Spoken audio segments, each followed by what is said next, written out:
بسم اللہ الرحمن الرحیم۔ السلام علیکم ورحمۃ اللہ۔ دعا کرنے سے پہلے کوئی نیک کام کیجئے یا نیک کام کرنے کا واسطہ دے کر دعا کیجئے۔ دعا کرنے سے پہلے کوئی نیک عمل ضرور کیجئے، مثلاً کچھ صدقہ و خیرات کیجئے، کسی بھوکے کو کھانا کھلا دیجئے یا نفل نماز اور روزوں کا اہتمام کیجئے۔ اور اگر خدا نخواستہ کسی مصیبت میں گرفتار ہوں تو اپنے اعمال کا واسطہ دے کر دعا کیجئے جو آپ نے پورے اخلاص کے ساتھ صرف اللہ تعالیٰ کے لیے کیے ہوں۔ قرآن پاک میں ارشاد ہے، اسی کی طرف پاکیزہ کلمات چڑھتے ہیں اور نیک عمل انہیں بلند مدارج طے کراتے ہیں۔ نبی کریم صلی اللہ علیہ وآلہ وسلم نے ایک بار 3 ایسے اصحاب کا واقعہ سنایا جو ایک اندھیری رات میں ایک غار کے اندر پھنس گئے تھے۔ ان لوگوں نے اپنا مخلصانہ عمل کا واسطہ دے کر اللہ سے دعا کی اور اللہ نے ان کی مصیبت کو دور فرما دیا۔ واقعہ کچھ اس طرح ہوا کہ 3 ساتھیوں نے ایک رات غار میں پناہ لی۔ اللہ کا کرنا پہاڑ سے ایک چٹان پھسل کر غار کے منہ پر آ پڑی اور غار بند ہو گئی۔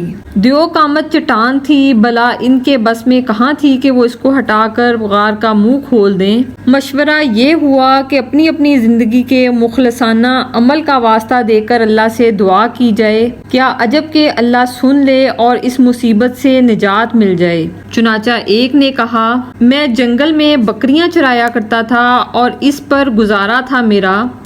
جب میں جنگل سے واپس آتا تو سب سے پہلے اپنے بوڑھے ماں باپ کو دودھ پلاتا اور پھر اپنے بچوں کو اس کے بعد پلاتا۔ ایک دن میں دیر سے آیا، بوڑھے ماں باپ سو چکے تھے، بچے جاگ رہے تھے اور بھوکے تھے، لیکن میں نے یہ گوارا نہ کیا کہ ماں باپ سے پہلے بچوں کو پلاؤں اور یہ بھی گوارا نہ کیا کہ والدین کو جگا کر تکلیف پہنچاؤں۔ چنانچہ میں رات بھر دودھ کا پیالہ لیے ان کے سرہانے کھڑا رہا۔ بچے میرے پاؤں میں چمٹ چمٹ کر روتے رہے، لیکن میں صبح تک اسی طرح کھڑا رہا۔ خدایا، میں نے یہ عمل خالص تیری خاطر کیا، تو اس کی برکت سے غار کے منہ سے چٹان ہٹا دے۔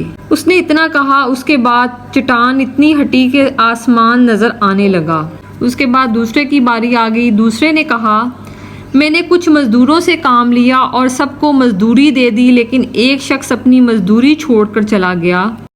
کچھ عرصے کے بعد جب وہ مزدوری لینے آیا تو میں نے اس سے کہا، یہ گائیں بکریاں اور یہ نوکر چاکر سب تمہارے ہیں، لے جاؤ۔ اور وہ بولا، اللہ کے لیے مذاق نہ کرو۔